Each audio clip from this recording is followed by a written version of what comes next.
Buenas noches, damas y caballeros, a este nuevo episodio de CineNerds Podcast. Yo seré su host por la noche de hoy, Luis Vázquez. Por favor, preséntense. Bienvenido de nuevo, soy yo, Josué. Tenemos aquí a Alejandro y a Isabel. De que no se encuentra hoy porque él ha estado ocupado pegando con el Nuestra Film Festival. Así que si pueden, por favor, atiende ese festival. He works really hard on it. He does. He really does, yeah. It's gonna kill him. Da su mega esfuerzo por ahí. Don't worry, we'll find a way to revive him at the zombie decade. Mm-hmm. It's the season for it. Speaking of death. Oh. Hablando de muertes y depresiones. Oh, God. Pues esta noche, ¿verdad? Tan magistral, vamos a hablar sobre dos películas, A Tale of Two Sisters y por el otro que se me olvidó, Fireflies. Grave of the Fireflies. Grave of the Fireflies, fue tan deprimente que me lo olvidó. Pero vamos por el primero, A Tale of Two Sisters. Es una película coreana dirigida por Jee-Woon, que él es el director también de The Good, The Bad and The Weird, otra película famosa coreana como Brutal Lifestyle. Esta película coreana es famosa porque creo que hasta el día de hoy es como que la película taquillera coreana más exitosa a full time. También fue la primera película de horror coreana enseñada en los cines de Estados Unidos. Pues la película se trata sobre esta chica que estaba en un manicomio y regresa a la casa con su hermana, con su papá y su madrastra, y la madrastra, una mujer bien cruel, tratan a las dos nenas de manera rara y nada, a mí me interesó mucho la dinámica entre los familiares, el misterio de la familia, qué es lo que estaba pasando, por qué estaba pasando. Las escenas de horror, por lo menos para mí, fueron efectivas. Nada, como que una de mis críticas, pienso que, no sé, como que el final fue un poco predecible. Yo sé que también hicieron un remake americano de Uninvited, que fue una basura de 10 pares, y también fue una gran influencia a una película austriaca. Se me olvidó el título, pero básicamente en vez de dos nenas, pues dos hermanos gemelos. ¿Qué ustedes pensaron de la película? Isabel, vamos contigo primero. Ladies first. Okay. Sí. Well, at first, watching this film, it was very predictable. I already knew where it was coming from, but I gave it a chance. It felt true drama in the first hour. Right when the twist comes is when the horror comes up. Sí, tenemos las escenas como la muñeca, mira mami. Sorry, estoy pensando en mí. What? I'll explain. Do you have are you trying to tell us that you have a haunted doll in your house? Sí, ella practica vudú. No, yes. And no. That's exactly it. Horror actress. A mí me pusieron como muñeca. Bueno, muñeca / possessed kid. Annabelle. She's Annabelle. Oh yeah, cada rato me decían eso. I'm here like, nope. Anyways, so that girl under the sink and those snippets of horror, but that just felt out of place in my opinion. There's moments where the editing was very bad. The music was cut off a couple of times very weirdly. And I understand this is a movie from the 2000s, but there was a couple choices that I wouldn't have made if it were me, especially with the music cutting off abruptly that way. Like there was no audio. I'm not sure if it was where I saw it, but it was very disorienting. Right at the twist, and you're like, okay, now it's picking up. Now it's good. And it was interesting, but still somehow a little bit disorienting. Yeah. So I do like the movie. I did like the concept, but it's not a movie I would recommend, to be honest, to watch unless you're like sitting down and actually trying to understand every aspect of the movie. Si es una película para tú ver, no. No, Interesting. Yeah. I think that even if it was a little predictable, um, we spoke in the pre-show, from the very beginning, we see these two girls, and the younger one immediately goes to eat some fruit off the garden of the house, and it's like you immediately know something's up. She's the other girl's id representation of the id or something, and you And can you see the don't even know what type of fruit it is. It is kind of a weird fruit looking yeah. thing or whatever it is. And you're like, that might be poisonous. También the fact that you never see the dad interact with the younger daughter, it's always the older one. So you can already kind of get like, okay, yeah, this girl's probably not really there if they're gonna go for that horror. Um, it's kind of hard to explain. I think that the whole abrupt cutting of music and stuff is completely intentional. Uh, como yo hago siempre whenever I watch one of these movies, I look for video essays or interviews from some of the filmmakers. And the director of this movie was like, "Oh, are you confused? Yeah, that's kind of the whole point. This whole movie is from the point of view of this one character, where is a very unreliable narrator. Yeah, she So suffers from dissociative identity disorder. yeah, so Sure. I think what I like most about this movie is the atmosphere of it all. There's this Oh yeah, I tense love this atmosphere all throughout. Yep. The main thing I didn't like is that you can play the Tarantino drinking game with this movie. Okay.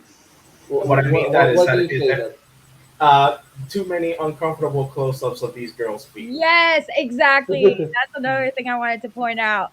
I was like, oh no, is this guy a fan of Tarantino in that way? So, It was just so much screaming, unnecessary screaming. I'm like, oh god. it was kind of distracting, but I did notice that he kind of dropped it after the first half. From the second half onward, you see it less. It's really hard to talk about this movie without going into full-on spoilers, which I don't want to go into yet. Oh, okay. But I do like the ending. Despite a lot of people saying that this movie's confusing, I kind of got it right away what this whole thing was about, and I did kind of like it, even if I did kind of see it coming a mile away.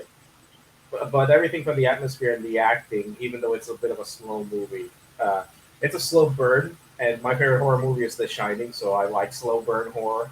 Yeah. So I think that's why I kind of dug it, even if it wasn't. I wouldn't put this in the pantheon of great Korean horror. Then again, I don't know did much like the about it. ending. But So then I again, have to agree that it's the slow burn is good. It's well done. yeah. But then again, I'm not that big of an expert of Korean horror, so I wouldn't know really. So. Pues I'm the idiot that didn't figure it out. So yo estaba full on believing that it was the two sisters because it's called The Tale of Two Sisters. So yo me lo comí. You did say you weren't able to watch the last 2 minutes, right? Sure, pero okay, pero I mean yo me comí el twist cuando pasa in the middle of the movie. Yo como que, oh, okay, so okay, makes sense, cool, chévere. It's in line to what's happening, cool. Pero I took me by surprise. I wasn't expecting it. Lo que pasa es que sí, I think maybe estamos adiestrados thanks to movies like The Sixth Sense a ya percibir que ese tipo de cosas. Yo como que I took it as it was. No me dejé llevar de maybe the specificity de que, por ejemplo, el papá nunca contactaba y nunca tenía comunicación con la nena. I just took it for granted de que el papá was never there. En el aspecto de que this is obviously, he's also like a lingering soul in this freaking haunted house también, even though he's not really dead. Pero he feels like just a lingering soul, como todo el mundo en la casa. Cada uno está haciendo lo suyo.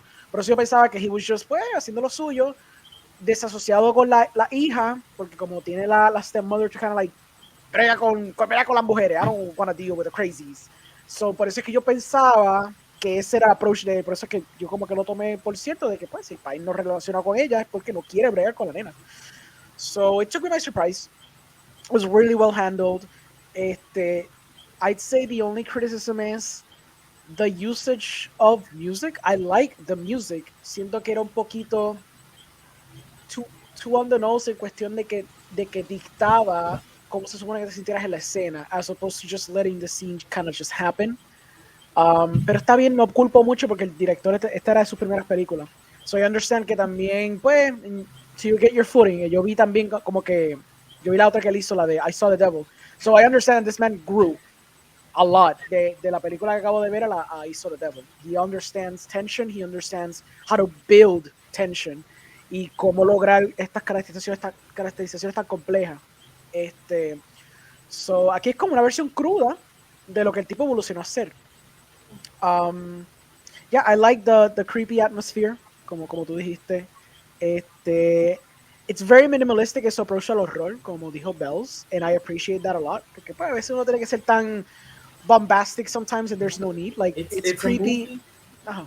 It's a type of movie that we could relatively easily recreate. I know. I've never seen this movie, so when I saw the hands creeping in from the hand, like from the closet, yo tengo un freaking short con pana ahí, so he did the same thing. And I wanna, after we finish the podcast, yo le voy a preguntar, bro, ¿tú te copiaste de Tale of Two Sisters y nunca me dijiste nada? This was like 7 years ago, and I'm pretty sure he probably did. Okay, wow, it took you so long. It's happened before. Like, ha habido cositas que cuando yo reexamino películas que we've done together and I see like a movie que se parece un poco, I'm like, bro, like, when we were young, did you just copy some elements de tal película? Y como dice, yeah, I did, pero pues, you didn't know, so it's cool. It's not. Yeah. It's not copy. It's homage. It's always homage when you're homage. young. It's always homage when you're young. Yeah. Yeah. And if people don't know the better, like who the hell has seen the Tale of Two Sisters? It's okay. It's cool. We can do Yeah. it. That's true. That's It, true. it's like Quentin Tarantino. He always makes homage on his movies. So it's like, Bro, Yeah. Indiana Jones is nothing more than just a homage and pastiche of old adventure movies. So. Yeah. And Yeah. who's seen those adventure movies? Nobody. That's why you see Indiana Jones. yeah. I actually tried watching. I think it was Flash Gordon or Mm. one of those old movies. It was a serial. So it's like, oh, this inspired Star Wars. I want to watch it. And it's like, I couldn't sit through it. I'm sorry. I wasn't in the right mindset. I get you. But Okay. getting back to this, like Yeah, I said, I wanted to say that the acting of the stepmother was gorgeous, oh yeah, incredible, because it made me rage every single time that she was on screen. yeah, but it's also incredible because, like I said, it's hard to talk about this without getting to spoilers, and we'll get to that in due time. But you see two sides of this stepmother, and she plays them both so well. So it's like that's amazing. So I guess now we should talk a little bit about spoilers. Most of the movie is the lead girl coming to arguments and blows with her stepmother. And the stepmother is particularly cruel to the younger sister. And there's this one sequence where she locks her in a wardrobe. And you're like, oh, what's going on here? The twist is the older girl then tells off her dad. It's like, I can't believe you're so oblivious. You don't know what's going on. You can't see how mean she is to my sister. And the dad goes, but your sister's dead. Yeah. Oh shit. And you're like, and then leaves the question. But then, how does the stepmom get to interact with her? And as the movie just kind of spirals into a lot of trippy horror sequences, a very shining-esque. And it's the twist. The final twist is the stepmother was never there. All throughout the movie, you see the dad talking to somebody on the phone, saying, "Hey, don't come yet. You wouldn't do much help if you did." And it turns out because he was talking to the stepmom this whole time, the older daughter and the mom and the dad were alone in that house. So she was completely reenacting these conversations with her stepmom and her sister in her head. The final sequence is a flashback that shows that the stepmom was the nurse of their biological mother, who I didn't get that much. Yo creo que es que ella estaba deteriorando mentalmente o algo Yeah. así. Maybe like a sort of dementia or Alzheimer's, Yeah, maybe. and so she committed suicide by hanging herself inside the wardrobe, Mhm.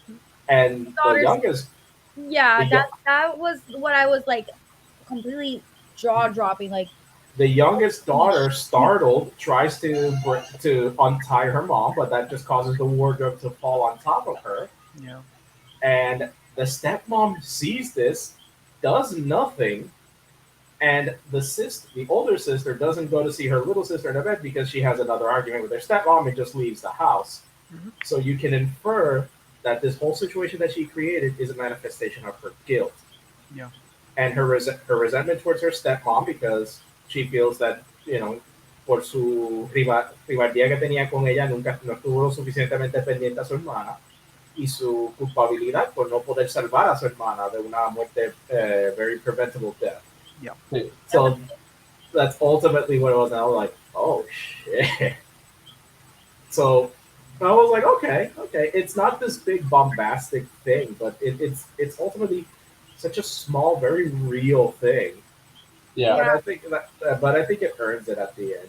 Mm. it Yeah. Yeah. definitely does. It actually like makes you feel or put yourself in the girl's shoes because of these flashbacks. Somehow, you end up feeling that way, and seeing la Mhm. trayectoria, lo que pasó, you Like cannot there's help yourself but to feel the same way that she's feeling right now. this means that this dinner scene that she has with her uncle, was it, and aunt, Yeah, we're uncle. Yeah. that Yeah. was her the whole time, not the stepmom. Hmm. And then her aunt, after having a seizure, says there are two girls in that house, and that can mean anything. It could mean that there really is a supernatural force there, or she could mean Yeah. because of her mood swings. It's almost like she's talking to two people.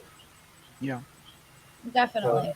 I like it when movies leave the supernatural stuff pretty vague. There's Same. enough there for you to say like, yeah, there's enough of an logical explanation, but then at the same time you're like, wait, but is there shit there? So, I feel like Mm. there's not enough films that can go for that type of storytelling. it's Yeah. always one or the other, yeah. It's always Yeah. one or the other. It's like, for example, whenever there's like a possession movie, it's always like, yep, that is the devil, all right. And just Yeah. once, I want the skeptic to be right. To be right, just Same once, here. Yeah. and because then the horror could be on just how fanatic some people can be with their faith or beliefs or whatever. Exacto. But Or the now it's always the schizophrenic. devil at the end, and it's like, okay. Es que hay ciertos tropes que you kind of have to go with para que entonces suavice las cosas para la audiencia. When you give it all on a platter, it seems that people generally seem to like that. So cuando you make it things like a little more vague, porque le he preguntado, people get upset. People just Mhm. don't seem to like it. Yo le iba Yeah. a preguntar, because Uh-huh. I wrote some notes. Um, there's an element here que está interesante. Obviously, I'm not a woman, so I can't fully grasp it. Pero I feel like there's some exploration here of femininity. Lo Definitely. Yeah. digo, yeah. Yeah. I did not like the shot though, Okay. because I'm guessing that these girls were young, Hmm. and like we always say, Japanese people or Japanese film can get away with anything, but that shot made me uncomfortable. If you know what shot Korean. I'm talking about. Korean. Korean. It's okay. Korea, It's sorry, Asian. Just Korea. say, Korean. just say. Second blooper. Sorry. Sorry. No worries. Blooper reel. Ajá. ¿Qué vas diciendo? So I was very uncomfortable with that shot. Yeah. And maybe we can kind of talk about how society made us feel as a woman that that should be private. Yeah. Well, I which don't know how it is in Asian culture, but for us, at least here, nosotros nos dicen que, tú sabes, it's embarrassing. which shot specifically? The period shot, The period shot. Okay, That's literally the first thing I wrote. The period shot. Yeah. okay. I wasn't a big fan of that shot. There, Why they, not? you could have gone not gone wrong with just showing the blood on the bed. No, you have to show the underwear and where it was. Hmm. That's what made me uncomfortable. But I can feel like that's part of the point.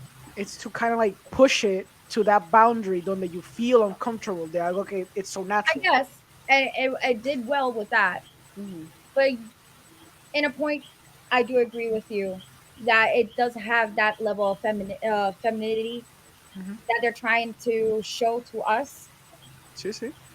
Está el aspecto de, por ejemplo, el doll. Hmm. At the end, she's just destroying that porcelain doll. Is she destroying herself? Is she destroying her sister? Is she destroying that aspect de ella? Like, ¿me entiendes? Y el último aspecto era, I know this is sexist, pero I feel like he's trying to address the element of hysteria in the Oh movie yeah, itself. Porque, like you said, there's a lot of screaming, and it gets to a point where you almost feel like the character's gonna say, "Stop being so damn crazy." It's como que that's always like el go-to when women are dealing with like mental health issues. Porque hmm, nunca es como que, ¿qué es lo que te pasa? Let's kind of like unpack it. Es simplemente, you're crazy, take some pills, shut up. Or si no, just send you to like a mental institute y which que is alguien bregue. Which is what something that was happens in the built by movie ultimately. society, sexism Exacto. and Yeah. everything. Of course, por eso mismo.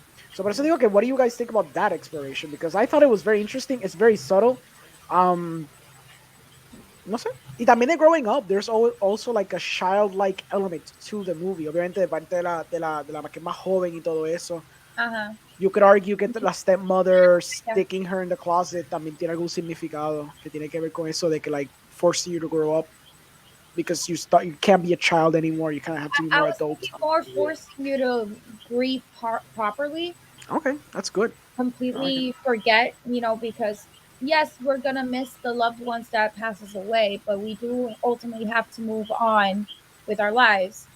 Yeah. And kids, it's already hard enough for them to move on Yeah. because they're developing brains, they are very attached and very creative beings. But the level of abuse Sí. in this situation, it was the wrong way to go to kind of force somebody to see the reality of it all. So era mayormente abuso. Oh, sí. That even gave me anxiety. I don't know about you guys. Oh, Yeah, yeah, for sure. Yeah. there, Horrible. and there are scenes where they address the stepmother's role, and because we know that the stepmother was never there, that's a role that this girl was filling. So those are grown up roles. Folding like there's a scene where she argues with the stepmom about folding her dad's underwear. Yeah, Like that's the job of the wife, says the exacto. stepmom. Por eso Not mismo. so right there that she's taking on a role that is very adult. Mhm. This idea that these traumatic experiences, both losing her mother, seeing her dad settle down with this stepmother while her mother was still alive and sick, Yeah. then losing her mother and sister on the same day, just kind of forced her to grow up fast without properly processing the grief and her guilt, Yeah. her survivor's guilt. So Yeah, Yeah. definitely. and it really is a solid movie. I feel. It's a one and Last done. la- last thing. Do you think the house also acts like a character? Yes, Yes. Most there's definitely. a It's level of safety that you have in the house Hmm. but usually, it's also but they it's kind also of wait. What? the house where it all happened. Hmm. Exactly. So it's rough for her to come back. Yeah. It's extremely rough, and especially with somebody with mental, issues.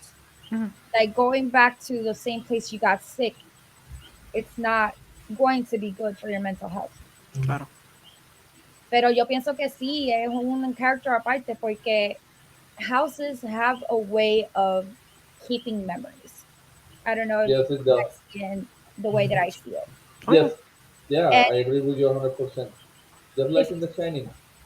just like in The Shining. So you see the flashbacks, but that you could state that the house is showing these flashbacks as well, Hmm. in a way.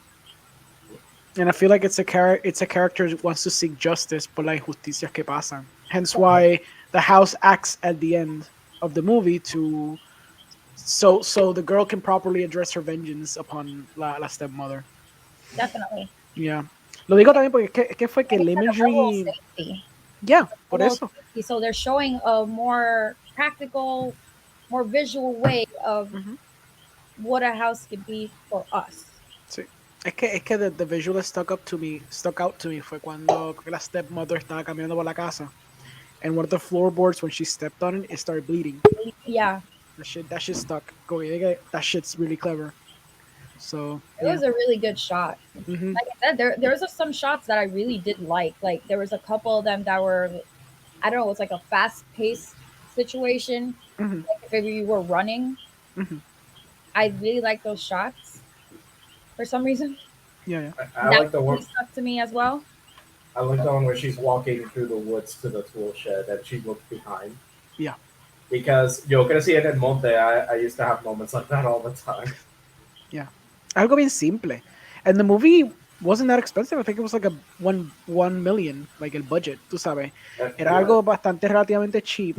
And I feel que fue bien efectivo. you get a Contándolo buddy. con el minimalismo, ¿entiendes? Como que el minimalist, it's not like super creepy horror, no tienes como que una nena cogiendo de espalda, como si fuera The Ring.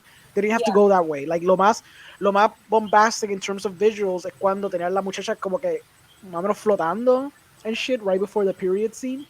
I think like that might be the most bombastic thing que pasa así, qué sé Well, yo. that Pero... and the scene where where she and the stepmother are trying to stab the fuck out of each other. Oh, yeah, exacto. That scene, Yeah. that scene was like, okay, now we're getting somewhere. Like, Yeah. oh my god. But then that's why I reiterate what I say, that in the first few, let's say, hour before the twist, it felt more like a drama with just snippets of horror. Entiendo. Sí, esto no es como que un horror super clásico, like you're supposed to get scared So, every 5 It's seconds. kind of like a psychological thriller. I wouldn't really Sí, oh, classify it definitivamente. Yeah. as horror, but Claro. And that's why you hate it, I know. It's I think that's why I like it because it's not that I hate it. Mira, oye, okay. Okay. I liked it, but it's not a movie that captivated me. Okay. In a way, when Okay. like horror does usually to me. Oigan, pues ahora que estamos hablando de horror, sí, les tengo una pregunta a ustedes. Ujú. Para ustedes, ¿cuál es la diferencia entre el género thriller y el género de horror? ¿Cuál es la diferencia? Pues el thriller es como, por usar otra palabra, como más detectivesca, where it's like you're trying to uncover a mystery, sort of, or it usually falls under that kind of like trope. Versus horror, como más can diseñado also be para... exciting. True, exacto. Sí, thriller es algo, exacto, algo así, emocionante, It has descubriendo more algo. subgenres. Well, you can also argue horror has subgenres, Oh, but yeah, 1,000. the thriller genre in itself can be good and can be bad. When It's- horror versus horror, it's mostly bad because there's death, What? a lot of death. She's not saying that the genre is bad, just the situation. See, the situations are just tragic all the time. Yeah. Always bad. Yeah, the thriller and horror have a lot of overlap, definitely. Claro. So much so that whenever a horror movie gets enough recognition that they have to get awards, those snobby elitist kids say, "Oh, it's not horror; it's a thriller." Fuck you, Silence of the Lambs is a fucking horror movie. I admit it. What are you talking about? So it's just people talking for like 2 hours and then 5 minutes of eating a brain. And describing horrific scenes of mutilation and body horror. Exactly. But it's all and- beautiful dialogue. And the whole That's movie has a subgenre of horror. and the whole movie just has this prevailing uncomfortable, unsettling atmosphere to it, both because of the grisly murders and because we're following the point of view of a woman who is not respected in her field.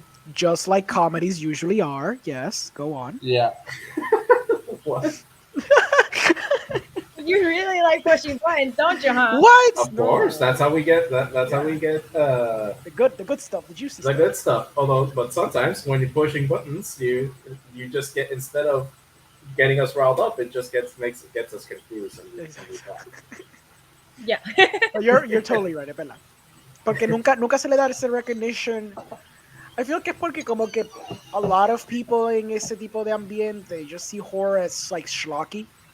And I think it's because of the history of horror. Pero I think it's unfair. Certainly, but Of course, but it can also be like very well done, very well paced. It can bring something to the table, just like a drama or like a biopic or like a war movie could. not to mention horror is often the boundary pusher in what's considered good taste in cinema. I can agree to that. Yeah.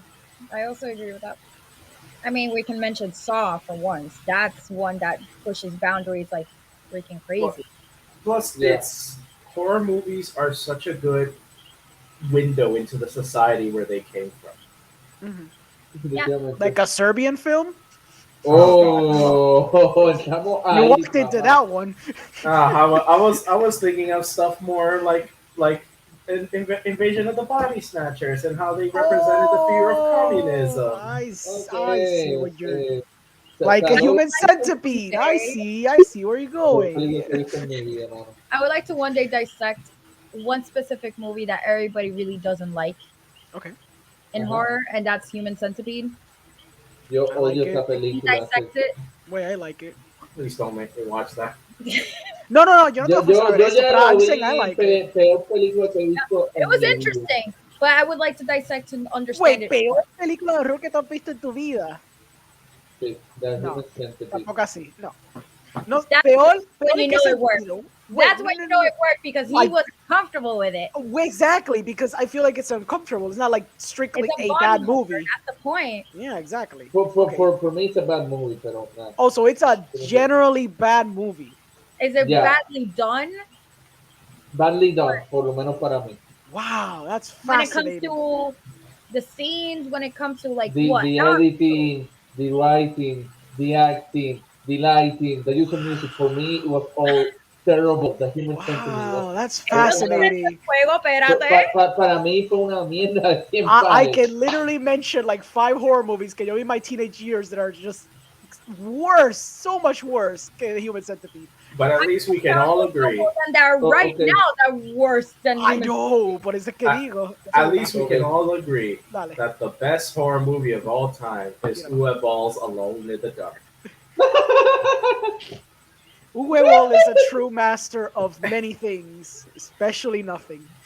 Shit Yeah. posting. He's a master shit poster. That's true. Have you seen You're right. his reviews to mainstream movies? They are a gold mine. They are. I'm gonna need That's to true. look that up. See, it's true. It's actually kind of beautiful, es verdad. He just shit posts every popular movie and while also talking up his movies. It is Yeah. amazing. Es And como it's like- Armin White también. Armin White hace la misma cosa. You can't get mad because he's either for real and it's Mhm. just kind of funny and sad, Yeah. or he's just shit posting, in which case it's like I can't be mad at this guy. That's the beauty of it. You'll never know. You'll never know. It's Schrodinger's Uwe Boll. Schrodinger's Uwe Boll. Yeah. In the end, I really liked it. I'd recommend it, I guess, mostly to people. Actually, it's a good film to give someone que quizás quiera hacer su propia película de horror, que tiene esta tendencia de querer siempre hacer like the twist. I feel like this was it is a beginner sí, movie for exactamente. I agree. And not like in a diminishing way. Lo digo genuinamente para alguien que quizás solo ha visto like the Sixth Sense and like 3 other horror movies y quiere hacer una película de horror, pues yo le digo como que no, stop it right there. See this one. This is kind of interesting porque es como que it forces you to kind of look at horror from a different lens, como tú dijiste, because it feels more, well, slow burn, it feels more dramatic. No es tanto horror todo el fucking tiempo. It takes its time with it, and it's efficient with how little money they had to work with. So that's really good. That's why I love slow burns, because they can lull you into a false sense of security. También. By the time you realize, oh shit, I'm in a horror movie, this is horrific, it's too late. Yeah. By the time you realize, oh god, maybe there are ghosts in the Overlook Hotel, Jack is already trying to kill Wendy with an axe, so it's like, oh fuck.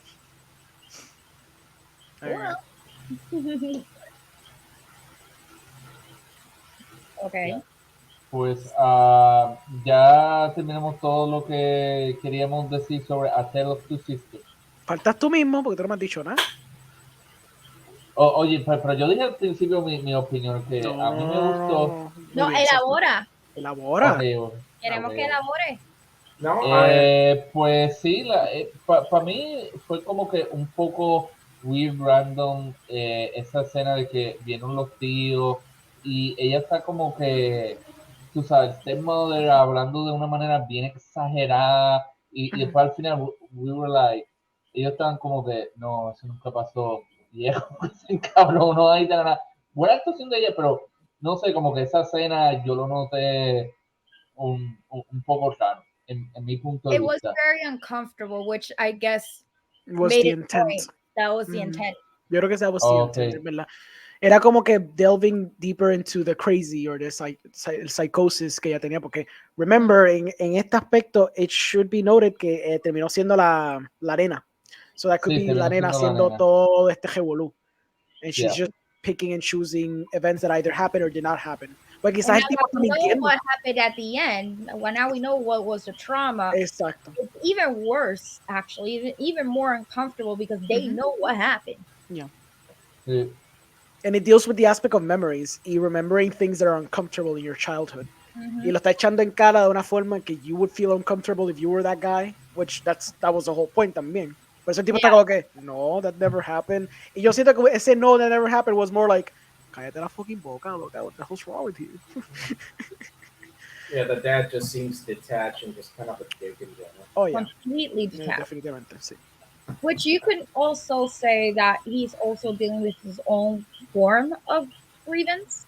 Yeah, which we'll never know And because guilt. it's the whole, yeah, we'll What? never know because since the whole movie is from the girl's perspective, Yes. but Definitely. we don't know what shit he's been going through with seeing his wife and mother of his daughters Sí, deteriorating pero and maybe también me and maybe just finding comfort in this nurse Yeah. and companionship, which doesn't. I'm not saying it's like, oh yeah, totally understandable. I'm just saying like we don't know the whole story From the there. girl's perspective, it's not going to be understandable whatsoever. Of course not. True. Tú. Oye, What? pero me impresionó mucho el final, tú sabes, que cuando el closet, ¿verdad? Se cae, todo el mundo escucha ese closet caer y solamente la protagonista y The Stepmother viene a decir qué pasó, como que ni el papá, ni el tío, como I que se mean, fue a subir. I'm guessing because this, I don't know, it has happened to you guys, but it has happened to me because I am a klutz over here. Hay momento que sí puede pasar algo and you're like, okay, you need to check on her because it happened again o algo así. I feel like it's what was one of those moments. Como que mira, algo pasó. Yeah. Eso sí, it's a double tragedy Sí, at the same time. So, at the same time, la mamá se suicida y después el closet se cae encima de la de hija la y la mamá. hija muere sofocada Claro, con la mamá muerta encima. encima. That's extremely traumatic for both the stepmother that went in there and the sister, especially the sister. It's also just so dark, but it's like so. It's nothing supernatural. Nothing. There's no. Yeah. It's no psychotic killer skinning them alive or something. Exactly. It's What I give points to the screenwriter. it's He so did that real. Sí, sí, for being original. Ahí. It's so real. It could literally happen at any point to anybody. Yeah. Just good old depression. Good old depression, you know? El reliable. Ooh. Well, I guess speaking of depression, should we get to it then? I'm not ready. Yeah, I'm not ready either, but here we go. We're gonna So talk ready. about the second movie tonight, Grave of the Fireflies. Grave of the Fireflies is a classic from Studio Ghibli. It tells the story of two children just trying to survive in World War II era Japan. Yes. And if you know anything about history, you know life in Japan was not easy during World War II. Not at all, not at all. And yes, they do not skimp out on the tragedy of it all. It is kind of impressive because this is like one of the most famous Studio Ghibli movies and is the most tragic that they ever done. Yeah. The artwork is incredible. As always, I mean, you do not expect Studio Ghibli to do a bad movie or a bad type of artwork for their movies. Mhm. But it's so tragic that you kind of ignore that. I disagree. Like, I think this is the type of movie I like to show people, not to make the hurry, but to say, like, whenever. Want to kill people. That's what you Ah. want. No, animation God. gets this bad rap because the general audience always sees animation as, oh, it's kid stuff, it's family friendly stuff. And it's like, but look at what you can do. And Yeah. Definitely. look at what you can do with animation. You don't have to go all out. You can make this a very subdued and like closed in story, all while because it's all drawn. You don't have to worry about special effects or anything. All At that's all. It limited. doesn't cost that much. It doesn't cost that much time either. If you have, Oh, I mean, and, just and It'll so like cost it'll cost time for sure. and yeah, so look but at in Asian culture, there's a lot of people who already do it at the same time. Como, Mm-mm. you know Yeah. what I mean? and Mm. So it might and take a lot more time, but it's less budget because CGI costs a lot of more. and Of in a, course. and in a way, because the animation is so masterful, it can create this uncanniness when we touch upon the darker aspects.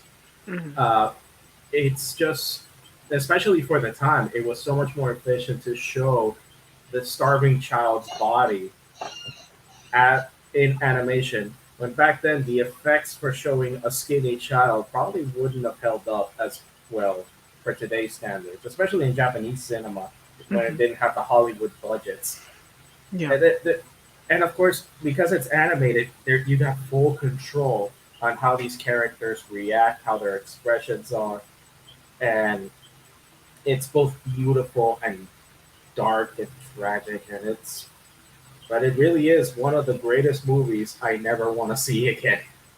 Yeah, That is a phrase I've seen a lot of people throw around with this movie, and it's like, well, I don't blame them. Yeah. It is a I don't hard blame them watch. either. Yeah. It is a hard watch, and Mm. I don't often cry in movies, but I very damn well came close. I didn't actually end up crying, but I came so close. And Yeah. and one scene specifically, um, it's where the title of the movie comes from. Mhm. The kids are orphaned, and well, their dad is out fighting, but he might as well be dead. And their mom died during one of the bombing raids. Yeah, So, but the little girl doesn't know that. At least the her big brother thinks she doesn't, and he's been hiding that from her to keep her innocence alive. So one night, uh, they're living in a cave, and one night they play with a bunch of fireflies, and it's meant very beautiful. But then the next morning, they're all dead. So, and the little girl is burying them, making a little grave for them, and saying, "Yeah, just like mom, mommy is dead. Auntie told me."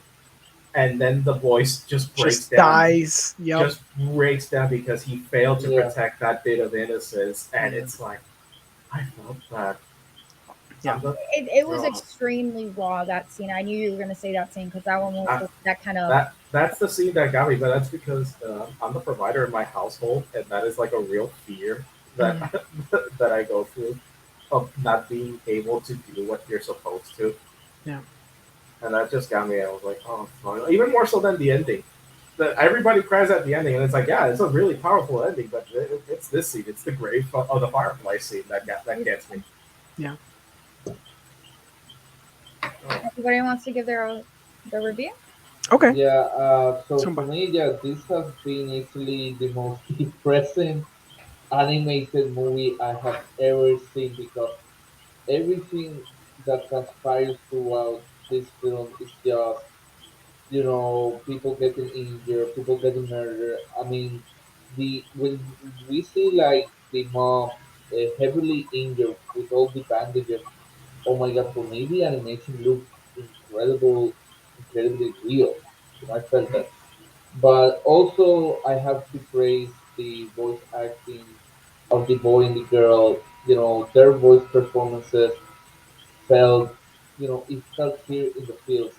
Especially with the little girl, every time she cried, it almost made me want to shed it because you from the beginning, you know how the movie's gonna end, and you actually give a damn, and you care for these characters as to what they are going through, the struggles that they're going through in finding, a new place to stay. Also, that the scenes of them going through hunger, and you see the bones in the stomachs. I'm like, oh my god! And I think that really struck me was, the boy that this is the dog. It's like, and the doctor, oh, you're malnourished with food, and he's like, how am I gonna get food? There's no food anywhere. Mhm. And the guy even goes to like a gunner, and the gunner like just finds him and beats him up. I felt like, damn, like oh, the struggle the Japanese people have to go through in those last weeks of war, but it just shows you how cruel and dishonorable war can be. Pues, I never seen this movie before, so this was my first time watching it. Um, I wasn't prepared for this because I didn't know what to expect. No leí synopsis, vi el poster, click, play, whatever. Um, so shit got real when I saw the mother, and I was like, oh, it's this type of movie. Okay, está bien. Me reajusté. Yo dije, okay, they're not gonna skim on anything. They're just gonna show me how it is.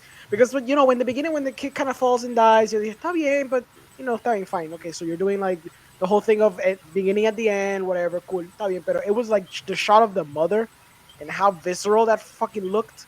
Que yo dije, okay, this movie's just not gonna hold my hand. They're not gonna give a fuck. So they're No, just gonna go all out. No es como que, por ejemplo, yo no he visto muchas de Studio Ghibli, so I don't have a lot of frame reference, pero no es como que Princess Mononoke, que no es que they skimmed, pero hay cosas que they could have been more gratuitous, and they chose not to. And I understand why, pero aquí claramente su tesis era muy diferente. Yeah, And I'm glad that they went that way. this is a film made by people who either lived through or whose parents lived through Yeah. this tragedy, and they wanted to tell people about it. Like, Oh, yeah. bruh, this shit ain't this shit's not. It's not a game. It's not a joke. Yeah. Studio no, it's Ghibli in not. general, if you see a lot of their films, they have a very anti-war sentiment in a Oh, lot yeah, of of it. course. And some of them, Yeah, and so they went very lighthearted tragedy afterwards. And I'm Yeah. guessing it did receive very well, Hmm. Grave of the Fireflies, but they wanted to go more lighthearted, and I compare it sometimes with My Neighbor Totoro, which it's not tragedy because she's still Oh, alive, but how sí about my tocan esos momentos bien trágicos en la vida de japonesa o asiática. Yeah. yeah, but my never Totoro is delightful. It's It like is a delightful, but if it's you like a 180. expect it, it is Yeah. kind of hard to see two little girls going through whatever they're going through. Their imagination is running wild because that's how they cope with, knowing that their mother might die eventually. She didn't die, just letting you guys know, Hmm. but it's still como que simple topics que ellos tiraban and throughout some of their movies que son media trágicas if you dissect them. Sí, sí, es como fábula. They're all fábula. And that's Hmm. obviously by design. They take this kind of like very fascinating lore, very fascinating world building para contarte a very simple thing. Very simple thing. Puede ser tragedy, puede ser familia, puede ser amor, puede ser whatever. Y todo se encapsula en este universo bien majestuoso y cabrón que se inventan. Contrasted to this one, where this shit is just down to earth, filth, horrible, yeah. inhumane, disgusting. It takes your board out, Oh stomps yeah, it 10 times, and then puts it back in. yeah. It's obviamente. Another movie from Studio Ghibli that kind of remind me of Grave of the Fireflies, and I did try The Wind Rises. I actually Okay, saw that on the big screen. cool. It's Yeah. also I about this haven't seen girl that who one yet. feels. I haven't, me neither. Oh, I highly Forget recommend about it. it. It's really good. Well, Okay. You know, hay un and The montón Wind de Rises Mhm. should have won the Oscar for Best Animated Feature, way better than the overrated Frozen. ¿Cuál? Frozen gana ese oh, año. it lost Sí, to Frozen Frozen. ganó. Ah, of course. Yeah, It's because But Pixar's the best. Pixar always wins, no matter what. no necesariamente, awards from pero Pixar and Studio Ghibli. I mean, yeah. Studio it's a Ghibli running ganado, so Ghibli. yeah, yeah. Como ustedes dijeron, la animación es majestuosa. The voice acting is really well done. The way they play with the faces and the emotions, like the subtleness que tiene todas las caras y todo eso está fenomenal. Yeah. For Este, an old movie, they were spot on. oh yeah. Yo creo que el aspecto más interesante al terminar la película fue, y lo escribí, yo dije, like, it takes a ballsy approach to start with the beginning, telling you how that he died, right? And then, so you already know their outcome. Yet the film is so sure of itself that you will still be horrified and stunned by their journey through the valley of death. So, yo siento que es muy cierto eso porque this movie could have done it in two different ways. They could have just started con la primera escena el nene corriendo, buscando los recursos de la casa y ayudando a la hermana, and the movie just continues. And at the end you figure out what happened. Or what they did, que era simplemente empezar con el decirte straight on, this is where I died. And now we're just gonna go back. And I'm gonna show you the journey de cómo llegué al punto que llegué. Porque cambia las expectativas. Because if they would have designed the movie from the first option that I gave you, todo el mundo estaría con la expectativa de que oh, maybe he'll make it, maybe he'll make it. Entonces, en tu cabeza siempre va a estar ese pequeño lingering thing in your head. Yeah. Versus, al tú saber que they're dead already, now you're just focused on everything that happened. That's why a lot of old tragedies, like Greek tragedies, have the chorus basically spell out what the story's about at the beginning. Exactamente. And I think that's ballsy porque I feel like a Hollywood film, primero que wouldn't have been like this. Y segundo, they wouldn't have done that either. No hubiera empezado diciéndote, my character, my protagonist died. Let me show you how it happened. It's like saying The Sixth Sense, mira la cámara el nene, I see dead people. Entonces la película continúa. Like, they wouldn't do that shit. They would keep it as a twist. They didn't need to break the fourth wall either because there's movies that break the fourth wall. This is how I died. Yeah. Cosas así. You might be wondering how I got here. Exacto. So I think that's the most the most fascinating aspect de la película. Exactly. A little scene that I enjoyed fue, además de obviamente la escena de Grave of the Fireflies, que Jesus Christ, that thing was tragic. Era una escena tan estúpida, pero I don't know why it killed me. Fue cuando él sale del hospital, la nena estaba afuera esperándolo, creo que era una señora estaba ya como que velándole, que sí, creo que esa era the aunt a ese momento. No, esa no era the aunt, esa era otra persona que estaba en el hospital. They bring them crackers, y él le dice a ella, like, todo está bien. No, que I want to see mommy. Como que, nada, la vemos después, tranquila, qué sé yo. And I think he already knows that she's basically almost dead. Entonces, la nena actuó like such a kid. She just stood there all quiet, mirando para abajo, no quería decir nada. She was very unresponsive. Y él, pues, está un poquito frustrado, so he kind of just goes to, like, the swing, I think. It was like a gym thing, right? Yeah. Y entonces, él está ahí, él está como que también triste con cojones. Él se trepa a la barra, y entonces he starts, like, dando vuelta, y dice, look at me. Y la música starts swelling, y la nena lo que está es fucking muriéndose en lágrimas en el piso porque no puede ver la nena.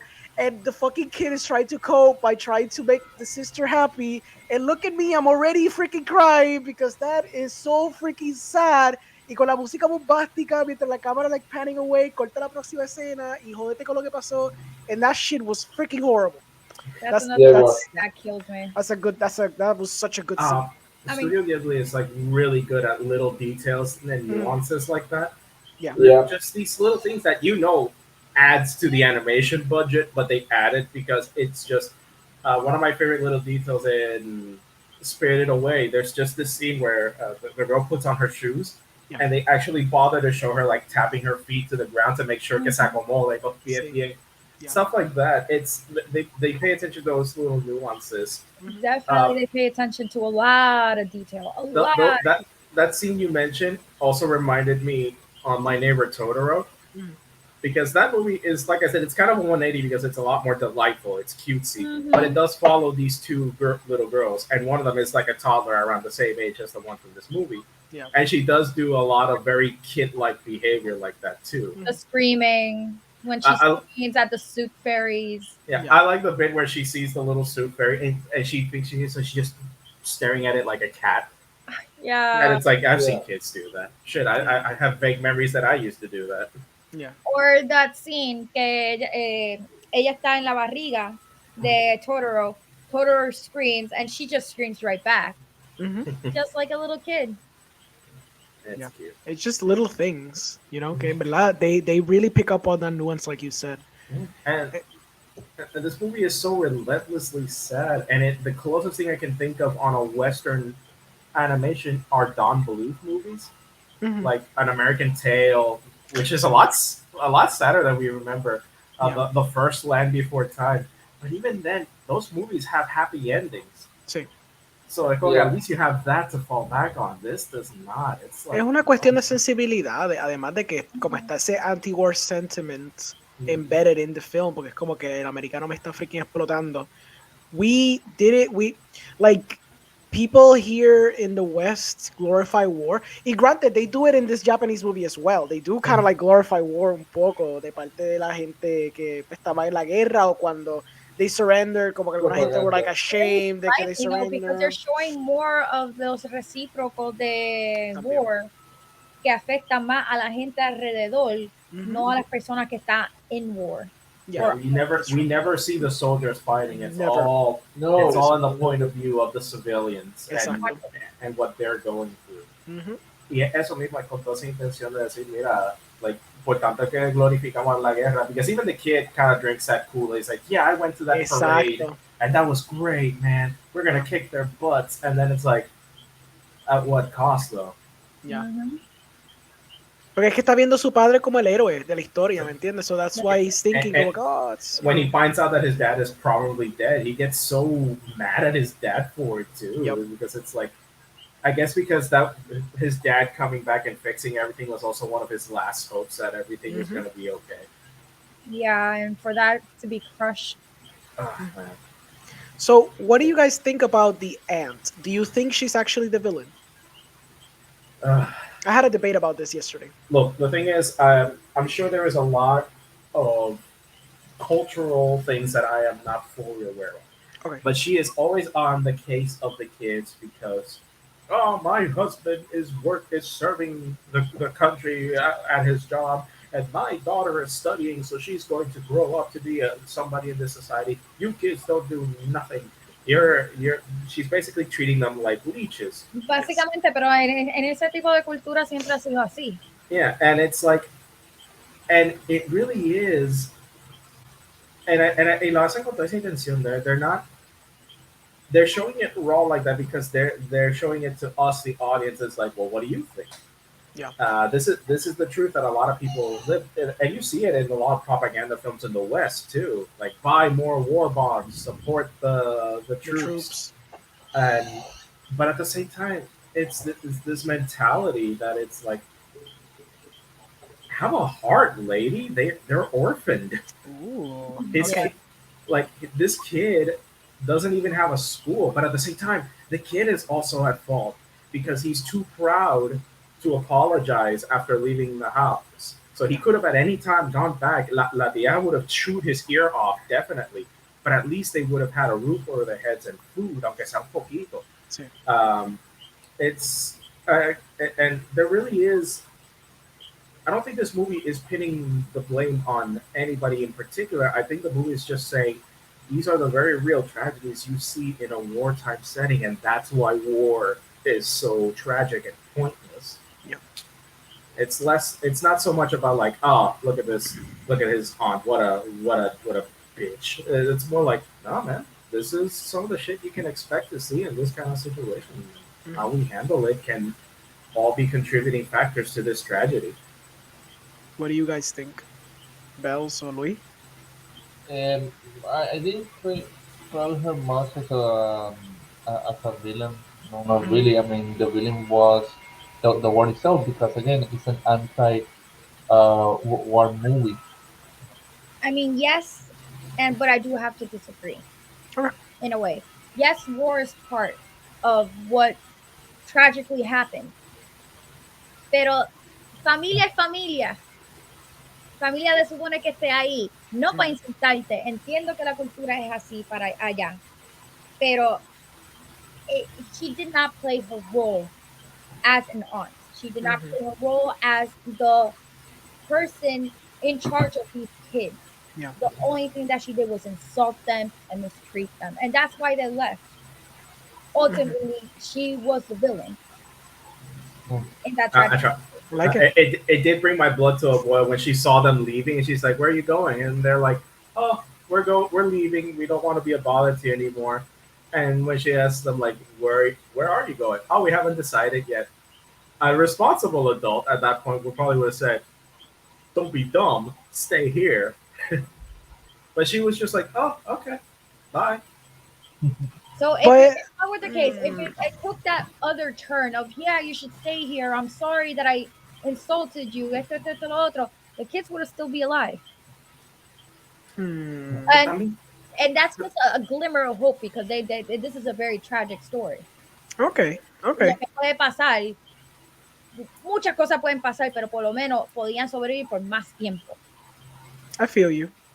I do feel, however, that I don't think she was like the villain. Yo siento No. que it just boils down. Yo entiendo lo que tú dices de la familia y un sense of responsibility is important. Hence why she took them in at the beginning. Porque eso es lo que tú naturalmente harías siendo tu familia. Pero cuando la cosa se puso apretada, and I hope I will never have to be in this situation, she started making difficult choices. And I think she tried to rationalize them a través de ella insultándolo, diciéndole, tú no estás haciendo nada, you guys are past, esta nena lo que hace es gritar. Porque la tensión es tanta, la ansiedad es cabrona, porque you're already dealing with the fact que hay rations, you're already dealing with the fact that you have to feed your immediate family. Ujú. Entonces, esa frustración de que, contra yo, just to spite me, compró un oven para entonces hacer su propio rice, to spite me. Porque es esta cosa de que it's just a lot of things that are probably clashing inside of her, donde I know that she understands that she has a duty, porque they are your family. She understands that they're freaking kids, but I guess she's trying to rationalize el aspecto de que in the end we all kind of have to fend for ourselves. Y when push comes to shove, probably most humans will probably act this way. Yeah, Y siento que había un cierto nivel de arrepentimiento because after she says all that shit, de que, pues cool, lárguense, she goes in and then she comes right out and she questions herself, como que puñeta, should I stop them? Ultimately, she doesn't. I don't know if an alternate take on this they would have survived porque también le cayeron a bomba al freaking la aldea de ellos anyway, so we yeah, don't. I was about to ask that. We never find out if they survived that raid. Esa es la cosa. My assumption is they probably died in a bunker somewhere, tú sabes. Y el Ujú. nene cogió lo que consiguió la casa because he went twice in that house. You know, was there twice. So Mhm. I thought they Yeah. just died, honestamente, because that's just how it is. Pero no sé, es que eso es lo interesante because it's very nuanced, como que a primera instancia uno puede decir sí, sí, porque familia, o quizás no, no, porque cabrona, o qué sé yo. Entonces, pero como que es The de thing parte y is, parte. El nene le dijo como que, yo no tengo mi casa, digo, no tengo mi escuela, se explotó mil pedazos, like, where do I go? Entonces, como que instead of guiding him, tampoco she didn't guide him. Tampoco él como que dijo, pues mira, I'll help around the house so I can feel like I'm being useful to you. Tampoco pasó eso. He kind of like stayed con la hermana. He could have at least done chores, you know, at the bare minimum, para por lo menos justificar su existencia. I guess como que bajarla ahí allá acá o yeah, traerle la comida, because he was already doing that for the sister anyway, so he could have Yeah. helped out un poquito para que entonces ya no dijera, you're just a leech, you're not literally doing anything. Pero también aparte de ella, she's being very cruel.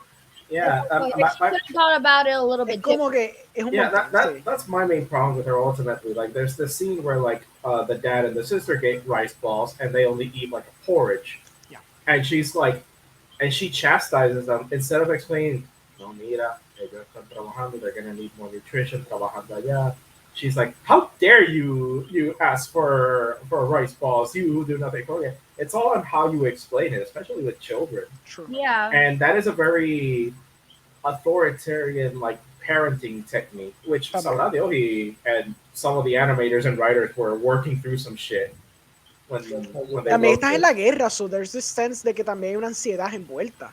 Yeah. También como que you don't have time to kind of teach them properly because you're so concerned with your own well-being as well. Tú estás como que, nena, cállate, nene, cállate, just fucking haz lo que te estoy diciendo, ya no joda. Es como que, like, you're just trying to survive. Do you not understand the gravity of your situation? And of course the kids understand it, pero quizás she's internalizing it y viéndolo como que, como lo que están haciendo es comiendo mierda todo el día. They're not even aware that we're literally like rationing everything. We're literally Right. just dying left and right. Right. Yeah, Um, es mucha cosa. So. ya de por sí, cuando tú tienes ansiedad, ya estás en el fight or flight, ya estás sobreviviendo todos los días y todas esas cosas, pero you should never act on your anxiety, Okay. usually because you will misstep. Mhm. Regardless of how careful you are, you will misstep. And that's what I feel about this on character. She misstepped. Okay, that's Yeah. fair. Let me see. There are other little notes. Okay, this was stupid of me. I don't know if because I'm an idiot and I just rationalized it so late.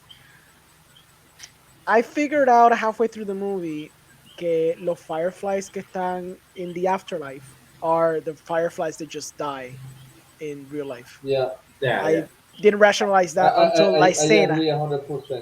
Sí, yo como que no capté eso hasta cuando pasa la escena que Josué mencionó, que cuando la nena puts the little things on the grave, ahí como que capté como que, oh, so that's why there are graves here. That's why there are fireflies here. It's not for aesthetics. It has a purpose. Ay, caramba, se cayó algo. It's for, like, it has a Yeah. purpose. I got it. Okay, and it's beautiful. I was wondering, what do you guys think about the ending? Because the ending left me thinking, like, actually, todo el día yo estuve revisando el final. So, what do you guys think about the ending? The last shot, the actual last shot, which is just para que se recuerden, cuando él está sentado en el bench, le dice a la nena, just fall asleep, duérmete. Y él mira para el frente, and it's all like modern buildings, as if it was current time. In that Well, point, he's yes, looking directly at the camera, so it's almost like a breaking of the fourth wall. Mm-hmm. Ish. And it's almost like he's saying like, don't forget what people like us have gone through, I like just that. because you guys got it good now. I like that. yeah. Which It's Also, kind of you get that a little bit at the end, con las tres muchachas que están súper felices de que, qué cool, se acabó la guerra. I've never heard creo que era a stethoscope no es a phonogram. it's a phonogram. Qué cool, qué música tan linda a mi oído mientras that kid just dying of malnutrition al lado tuyo. That shit irked me so hard con la cuestión It's del privilegio, but it was so well done because it's real. That shit it's kind happened. of Yeah. yeah, it's kind of like the Saving Private Ryan ending that earned this. Yeah, exacto, completamente. Pero I ya, still say it might be a coping mechanism. okay. Also, since this is all tragic and traumatizing, Mhm. and he already knows what's gonna happen, so he's trying to cope with it at the moment. Okay. Louis, what do you think about what do you think the ending means? Yeah, the ending is simply this, remember where you came from. Okay. Don't, and always, be humble of your roots, because maybe you're living a good life now, but it can happen to you at any moment. It can, like it has happened with our parents and grandparents to, the Cold War, World War II, Mm. stuff like that. Yeah, Just be aware that life is like a roller coaster ride. It has its ups and downs. So we have to prepare ourselves. When we live in the good life, one day to the next, we go down. I do like that we kind of all have a different take on the ending. Pues what I think about the ending era que, because me puse a pensar un rato, and I thought que it was, since the movie's about a journey, not actually the destination, because you already know how it's gonna end. Me puse a pensar en la película Ghost Story, and if you guys remember a Ghost Story, it is about a ghost throwing through a journey, right? But the journey doesn't end until he reaches what he wanted to reach, which, por si no alguien no lo ha visto, pero no gonna spoil it. When that finally happens, he's at peace with itself, essentially. Hmm. Yo pensé lo mismo aquí. I felt that Oh, sorry. he was just going through time in the search of somebody. Y yo creo que todavía estaba un sense of limbo because, but don't people say usually that if ghosts are lingering es porque todavía no han terminado what they set out to do? And I always assumed que what the kid and the little girl were looking for era la Mai. It always stuck to me como que what they were trying to look, porque siempre la nena wanted to see her mom. Tan estúpido porque la freaking madre estaba like 2 feet from her, but she never knew that. She only knew that she died, but she didn't know that she was cremated al lado. Entonces, I always felt que toda la película del mismo principio was just this journey to try to find the mother. Y me fui hasta en un viaje más heavy. So, after I realized that the fireflies are just like, ghosty fireflies, um, bear with me. So you guys know el juego de No Man's Sky, Yes. where when they announced it, they told you, you might meet people, but if you ever see them, they're just gonna be little balls floating around. They're not gonna be like actual cositos caminando. Que sí, okay, they said that early on.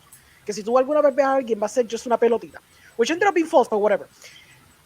I started feeling que cada una de esas pelotitas were just lingering souls trying to find their ultimate destination. Oh, Lo que wow. pasa Yeah. es que they were only seeing their journey, but now they were not seeing the other journeys because they were irrelevant to them. They were just trying to find their journey so they could just, ascend or, Yeah, whatever you I never saw believe. it that way. That's it is interesting. Me a, fui ese a, com- viaje. yeah, a common interpretation of the Fireflies is, So, Fireflies shine bright, but they die very, very quick. Just like a Mhm. lot of these lives that were lost during I like World that. War II. That's so poetic. Bet. So beautiful. Love that Especially shit. the innocence of these children. Yeah. The light Like, dying of the innocence. Yeah. Yeah. Full. Yeah. I like that. this Yeah, movie's really sad, guys. I it's know. sad. The thing is, Yeah. I haven't even given my own review. Zumba. It's gonna be very light because I remember watching this when I was a kid and traumatized me. Oh my god, no. Traumatized me so much that I blocked it off from my head Okay. completely. I barely remember most of the scenes. Mhm. I didn't watch it because I know that I'm going to relive that tragic like moment when I was a kid and first Claro. watched it. Yeah. So I only read it the synopsis. I read mostly reviews and all that stuff so I can avoid me being in a anxiety state because Yeah. that gave me anxiety. Yeah. But it's so tragic, and for a person that's empathetic, it's not easy to watch. It's not something you should watch at all. It is a great film, beautifully made. Probably one of the most bestest one that Studio Ghibli ever created.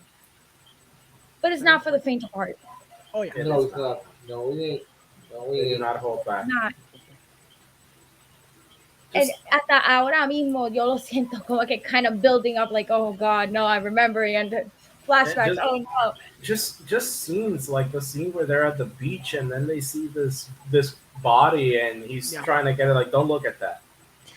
Lo más efectivo de la película es que tener este war setting, otros directores could have leaned into the more gorier aspects of it. You know what I mean? Como que cantos ahí jodido, whatever. The most you see is like burned bodies, right? And that's kind of like, that's not as bad as seeing like un pedazo aquí and la brain acá, Some other people would probably lean on that. And we've seen that because we've seen that in war movies. So people actually lean on that aspect. It's like And, Private Ryan. exacto, por eso mismo. Eso no quería decirlo, pero yes. Pero I feel like it's equally as effective when you just don't show anything. Y tú todo está relegado como que en las esquinitas del frame. Como tú me dijiste, there's just this body on the beach, you only see the feet, but you just, en tu cabeza ya tú maquinaste como ese freaking cuerpo se ve descompuesto, jodido, with maggots. Like, cuando tú ves el cuerpo de la señora with the maggots, that's... Y eso de por sí, it's not like, again, cantos todos tirados, placeados por todo el piso, but it's equally as effective, if not more so. Maldita So sea, because visceral. uno está tan desensitized to violence, pero cuando estás viendo algo crudo como eso, te siento que te toca más. Like, I think that seeing the little girl like starving and her body breaking into a rash because of malnutrition Yeah. and her being skinned and bones, that hits harder than any gory scene you could have put. Literal. Agreed. Y como había mencionado anteriormente, esa desesperación que sintió el doctor, she just needs nutrition. And the son is like, well, where the hell am I gonna get food? Exacto. Yeah. Exactly. If I can tell you guys from at least a kid's perspective, since I saw it at such a young age, también crea un if you see it when you're young, a level of like, what if this happened to me? Ujú. Sí. Sí. Imagínate ser una niña chiquita viendo algo es así de trágico. Pensando, first off, I thought it was a normal, like, cutesy movie. Ujú. I was deadly wrong. Yeah. It's My got fireflies in the title. Exacto. How can it go wrong? Oh no. Oh, the grave. That's the part that got it. They should have warned me. Maybe, but no. Tiny Little Bells did not care about the grave. She's like, oh, that's an animated movie. My first Studio Ghibli movie. Let's do it. Oh, that was your first? You just Oh went, god. oof, te quedaste all in. All in. Oh. All in. That's My beautiful. first Studio Ghibli movie because everybody was talking about Studio Ghibli movies. I'm here like, okay, I'm gonna pick this one. I think mine was Castle in the Sky. Mine was Spirited Away. Oh no, Luis. Lee, what happened? I am split in half. Ah, you have a double. You're a tale of two sisters. Whoa. Viste, viste. Sí, sí, sí. Yeah. Yo creo que, I mean, we never discussed themes que son relevantes una película con la otra, but I guess maybe the innocence, the childlike innocence might be one of them. Yeah, The aspects of definitely. death, obviously, are another. I don't know who ended up picking these two movies. Fue Lex. Yeah. But Lex, en Yeah. verdad, if it was I- you, I appreciate you, porque en verdad they were actually two very, very good picks. I don't know honestamente. They're what the incredible picks, prevailing I theme give you is. that, but my trauma kind of Oh beat me. no, of course, of course. I don't know what the Eso prevailing porque yo theme literal is. cuando él lo mencionó yo, Lex, are you serious? No. Well, we do Um, have a message here from Lex that says children killing one way or another. It goes back to this. También, yeah. I think Yeah. I think that's what he was superficially think. It's like I just want to see some como que dicen in Star Wars, Younglings. younglings, just some younglings dying, It's a young design. Oh just some god. younglings dying. Skywalker. There are too many. What are we going to do? Pachoo. You know, I unironically love that movie. ¿Qué pasó? ¿Se te fue la luz? Is everything okay? I guess it's just there. That's cool. Let's give him a minute and look at it. Yeah, I guess. sorry. Que lo que pasa es no sé qué pasó, pero mi computadora como que el internet se fue y fue por eso que me fui, así que estoy hablando del celular. Okay, Ah, yeah. We've all been there. I don't know. Any final thoughts? Pero It sí, is. continuando hablando de la película, ya It is one of the greatest. movie. It is one of the greatest movies I would rather not see again. At least not anytime soon. I do give you that. Ya, It is lo que Isabel está muy... a tragic movie. I just Mhm. I can't with the trauma. Yeah. I was gonna mention the last comment antes de la acabar. You guys mentioned anti-war a lot. It's kind of interesting porque leí un poquito de en Wikipedia. It's just literally Wikipedia. Talking about the themes. Obviamente muchos críticos hablan del el anti-war sentiment que hay en la película, que obviamente es bastante pervasive, and I think it's very obvious. Yet the director himself, he's like, I don't consider this film as an anti-war movie. I just consider this a movie about survivalism, about two siblings trying to just survive. And I understand where he's coming from, porque a veces yo como director me pasa esta cuestión donde, because of sometimes the setting or sometimes the overarching, sometimes es el setting más que todo. A veces el setting is so pervasive o el setting marca tanto a uno que people tend to equate that to one of the topics of the movie. Me explico. Yeah. Okay, espérate. Me explico. Rápido. If you would have said that this was a movie in a post-apocalyptic world, it would have been the same thing. If you would have said this movie was in a pandemic and the virus was ravaging the people, it would have been essentially the same narrative. Pero since he just put it en este escenario que fue un escenario real, esto es algo que sí pasó, by the way, esto sí pasó full, people then equate it to being anti-war, which to some degree might be missing the point. Just like most critics probably got it, because it's pretty obvious what the director's going for. But I do understand ese aspecto cuando you're trying to tell more of a character-driven piece, que esto es lo que es realmente, pero it gets lost in the shuffle because of the setting you decide to put your film in. What do you guys think about that? Yeah, I can definitely get what you mean. It's also like we can just we Yeah. have the tendency of just kind of jumping like, of course it's anti-war. It's the Japanese and they suffered horribly because of World War II. Yeah. But it's like, I mean, not necessarily, especially if the director says it. You can certainly see it as an anti-war movie. And that's valid, porque eso es lo cool también. Like, that's always the cool thing about art. Like, sometimes the director can say something and be like, I didn't get that, and screw you, because this is what I thought, and this is my experience, so fuck you. I mean, I always say this when it comes to books. For some reason, book reviewers and movie reviewers kind of take like one simple object and say, oh, this is tragedy, this signifies this signifies that, and then the director says it's just a blue chair. Mm-hmm. Eso siempre ha pasado. Like, my 4 years in English Lit taught me. Yeah. Because sometimes, literalmente, Yeah, it's a table is just a table, and a character is just a character. They're not a metaphor for Freudian whatever you were imagining. For It's just anything. Exactly. literal. Un buen ejemplo Like- también es el documental Room 237, que hacen tantas y tantas teorías de la película de Shining that I'm like, Ah. damn. Pero fíjate, ese documental está fascinante because they went so deep with The Shining. Porque Definitely. fue I una know. teoría tan al garete que yo me quedé, wow, you just drank the Kool-Aid, you know? Mhm. Oh god. I think, well, I think this movie kind of got me to thinking, what are some of the sadder moments you recall from movies? Oh, I can give you one. Esta película se llama 45 Years. That ending, I've seen it twice. I just die every time I see that ending.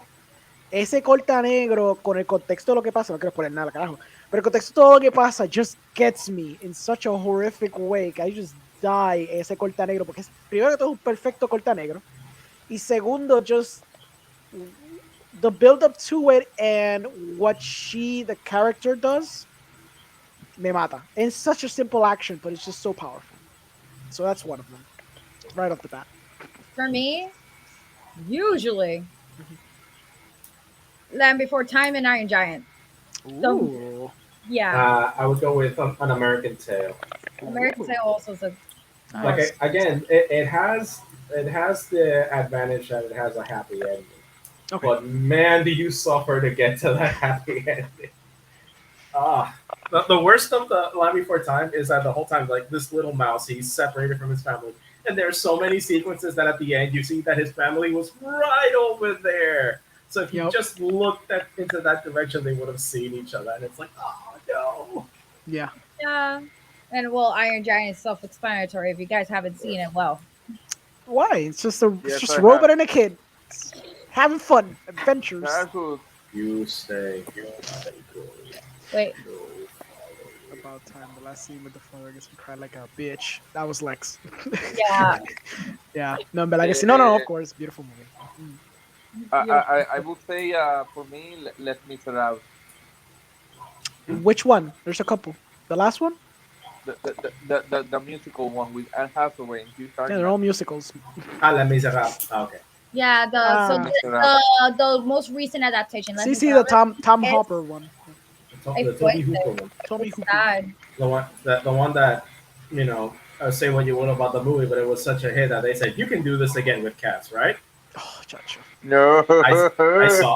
I saw Cats. It is nightmarish. No me atrevo. It looks like a fever dream. It is. It really is. Yo no me acuerdo tampoco porque es como que este tipo hizo clásicos como The King's Speed y Les Miserables y después terminó haciendo esa mierda como que no me atrevo a verla. But Luis, yo tengo like a very complicated relationship with that director because I fucking hate the King's Speech. Le cogí un poquito de fe cuando salió Le Mis, porque yo dije, I actually like your approach de hacer esa cosa como que la música en vivo. That was kind of cool. Y obviamente la escena de Hannah And Hathaway. even then, I got like an hour-long video Yeah, essay explaining why the Oh no, Les Mis explaining fails why as it a doesn't musical. work, of course. Pero from an artistic choice and from an emotional standpoint, but you guys know me, I like more character stuff. So yo aprecié de que cantaran un poquito mal if you give me good character shit. Pero después he did Cats, so then I'm like, I don't understand. Oh god, that was a sad moment when I decided to watch it, and it's like, why do I do this to myself? I just wasted 1 + 2 + hours of my life just watching. I thought back to like that Infinite bit from Rick. creature. I thought back to that bit from Rick and Morty. It's like, why do we keep doing this? I don't know. Maybe I think I deserve this. Maybe I hate myself. Sad moments. Oh yeah. I mean, Toy Story 3, when they're like yeah. holding hands. Maldita sea. The opening sequence to Up. Oh yeah, that beautiful little montage. That is a movie I completely underestimated. I skipped seeing it in theaters. Like, this movie looks kind of lame. Then I saw it at home one day, and I was like, oh, what is Very this? powerful. Well, wouldn't you argue though que la película empieza súper fuerte y después se desploma bien cabrón? Because I feel like it kind of does a little bit. Well, the thing is, I love adventure stories, so I didn't mind. So But you're saying I didn't mind, so you're already giving it a tinge of like. No, I legitimately like where the direction it went, but I can definitely understand like after that opening sequence, like there's a running gag amongst Pixar fans that you could have put the end at the end of that opening sequence and it would have been a satisfying short. Oh yeah, Mhm. definitivamente. I did have to look up because I knew I had a couple more. I just don't remember the names. Actually, The Pursuit of Happiness is one of them. Ooh, okay. The Faults in Our Stars is another one. Oh Another yeah. one. And I read the book of Mhm. Faults in Our Stars. Do not dare read the book if you don't want to cry in every page. Like, if you see my book right now, it's expanded, it's See, crusted. see, It's see. because I Just cried a all It's your lot. tears, covered all in covered in tears. tears. There. And what was the other one? Inside Out. And the Sister's Keeper. Interesting. Coco Interesting. fucking Interesting. remember me at the end. Remember me. I actually Remember didn't me. cry in that scene. Y yo estaba al lado de alguien that was bawling next to me, and they thought I was dead inside. Y yo me sentí tan mal. Yo decía, I understand why this scene is emotional, but it truly didn't touch me that way. Yo dije, como, "Oh, this is a powerful scene," but I wasn't crying. It didn't Fair. affect me that way. I mean that's fair. Yeah. It helps that Granny Coco reminds me of my deceased Yeah, grandma. no. I So. feel like that's what everyone went through. Yeah. Yeah, I watched it right, like, I think the same year that my grandmother passed away, so that did not really help me Mhm. Yeah. as much. Yeah. Entiendo. So it was a very sad, but very, I would say bittersweet. It wouldn't be super sad, it's bittersweet. I obviously the scene de Interstellar cuando él está chequeando los messages y cuando está en el fourth dimension, that shit kills me. Tengo la Inside Llewyn Davis. I don't know if you ever seen Inside Llewyn Davis. Maldita sea. I kind of want to recommend that one cuando haya espacio para recomendar because lo que es esa like esa there's I don't something know what going that on. noise is. There's like a There's a crackling. crackling. Ahora me di cuenta de crackling. By Es the way, Luis. acaba I de think it's mencionar Luis. uno que I completely agree with him, que es One Day and Halfway, que yo lo vi con mi mejor amiga, and that Yep. it's the first time I bonded with my best friend. Lex, mute Luis now. I think it's Luis. He's so specific. Sounds like someone is scarfing down a Okay, bag of Captain So- Crunch. it stopped. So it was fixed, I guess. Pues también está la Inside Llewyn Davis. This is so hilarious. Testing. 1, 2, 3. Lex is gonna have fun editing this if he's gonna edit this. La Inside Llewyn Davis, obviamente, pues el final poderoso. Like la jornada que él pasa y la tragedia que le pasa a él on a personal level and how that affects him and how it dictates the ending of that movie. Las 2 o 3 veces que la he visto es one of my favorite movies de los Coens ever. Like, yo sé que obviamente No Country for Old Men es la que es, ¿me entiendes? Pero I would fight this one as the second or third best de ellos, fácil. Y I guess finally, Beautiful, la escena, shit, when he sees the dead bodies, cuando él le pasa esa mierda que le pasa en el tercer acto. Because he's trying to fucking help the people and then, because of just tragedy, he fucking murders like 20 people. Eso está cabrón. That shit was fucking hurtful. Especially considering what he's doing throughout the movie. Está cabrón. Yeah. I got I two more. remember. I got two the- more the- for you guys. Woo! Tíramela. And I remember the last movie. I remember bawling my eyes out. Zumba. And so my parents are divorced, and my mother is living in the States. So I'm just I was living at my dorm back at college, Okay. and ABC Family was doing like a Mother's Day marathon of Disney movies. Yeah. And then I was watching Dumbo. I was like, man, I haven't seen Dumbo since I was a kid. Let's watch this movie. Then it got to the baby mine scene, Oh no. and I just started. I looked around, made sure I was alone at the house, and I just started bawling my eyes out. Then I called mom, like, Mom, I love you. I get miss you. you so much. And she's like, son, are You you just okay? I'm reminded me watching of- Dumbo. Sí, sí, verdad. I'm That's watching. powerful. Yeah, another one. So I got three movies Tira. for you guys. that I Woo! forgot. Zumba. Dead Poet Society, Hachiko, and Bambi. Yeah. Dead Bambi. Poet And Society. Hachiko specifically Yeah. because that kind of killed me. I am a huge like dog fan. Well, I'm an animal fan, pero Oh, Bambi. Yeah, Bambi. Such a classic. No, Bambi, that first part was like, Oh yeah. Yeah, there's this a video essayist that I like. He was doing a video on Lion King and its Shakespearean connections, Mhm. and he's talking Oh, about yeah. how behind the scenes, a Lion King was nicknamed Bamblet, as in Bambi and Hamlet. And so he plays back to back at the same time the scene of Simba trying to resuscitate a dead Mufasa, and then Bambi calling for his mom, and then you just hear the essayist go, "Why did I play these two scenes at the same time?" my pillow. No, oh god. Oh god, oh Actually, god. the Mufasa death is a scene that I remember as a kid. I was like, "Oh, that's sad. His dad died." But now as an adult, I'm like, "Oh my god, this Yep. scene is horrifying." Especialmente por el contexto que pasa todo eso. And Yeah. what el tío le dice a él to just fucking nail that traumatized kid more over the head. Yeah, it's like Yeah. Jesus. How was I okay with this as a kid? But porque you didn't internalize the Yeah. context. You were like, Yeah. oh, his dad died and he goes off to an adventure. Yeah. It's so sad, but now it's just the idea of this kid trying to wake up his dad the same way he always does, and it's not working. And it's Yep. like, Oh no. God, that's Oh. hard. I have one more. Tírala. And I kept scrolling and Yeah, scrolling. go. I'm like, I don't remember this one. I don't remember this one. Remember this one. A Bridge to Terabithia. Oh. The little It's girl when is- he goes swimming with the fishes. When he goes swimming with the fishes. That I don't. For some reason, I like being mean about that movie. A little bit.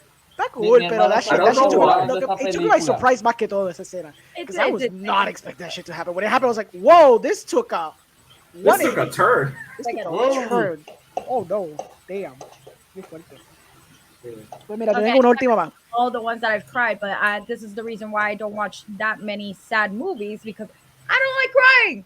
Excelente, pues mira, here's one more then. Arrival, esa fue reciente. El montaje al principio y ese montaje al final son exquisitos.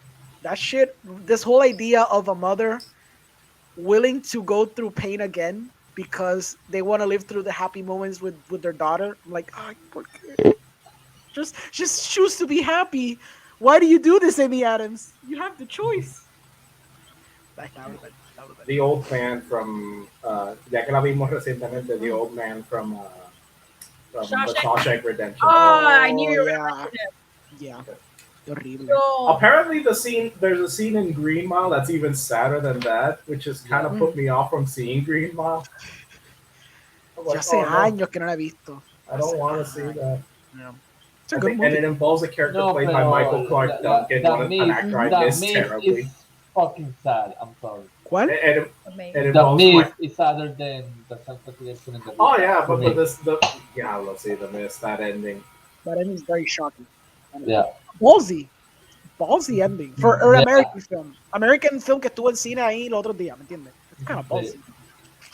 Que tiraran ese final. Because I know people were shocked when they left the theater. Yo veía como que las caras de que, what the fuck? Is that really happening? No hay un twist ending? No hay un after credit scene? We need more of that. Oh yeah, we always need some more of that. But Yeah. thankfully, you know, You're not gonna you know, see me watching it though. Like no, but we I can mean, make you. We can make you watch it. It's okay. We need more ending. We need more endings that leave people talking like that because Oh yeah, I agree. like not the same I know, but when Infinity War came around, it was refreshing seeing people like, wait, did that just happen? Mhm. Like, of course, anybody who knew anything about comics knew they were gonna come back. Yeah. Or just by looking at the future movies coming. But Ese, still, era it el- was ese fue el problema conmigo. Because cuando salió, obviamente lo que me lo arruinó no fue el hecho que yo supiera el knowledge, era el hecho de que Kevin Feige, I get it because it's a marketing thing, anunció 7 películas already.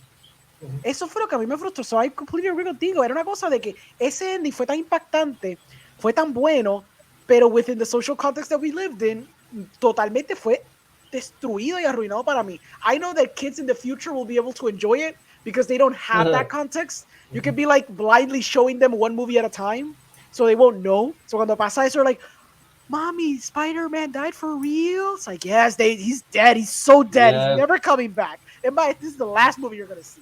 You're gonna end up with this. like make them wait a week before they can watch Exacto. Endgame. Exactly. Como que, pero there's something called an Endgame. You're not watching. Disney blocked. You're not seeing that. You can't see that. You can't see that movie. Not today. Maybe like in a month. Sick that shit in. Sick that your We had to favorite sink. character died. We had to have that Torture. sink in for a year. Oh yeah, for sure. Pero pues ese es el problema, Y'all que are since I out knew they there. were gonna come back, eso es lo que me molestó. Eso fue lo que me molestó. Kevin Feige should have Yeah, a smart. except for the two female characters that were refrigerated, Wait, which ones?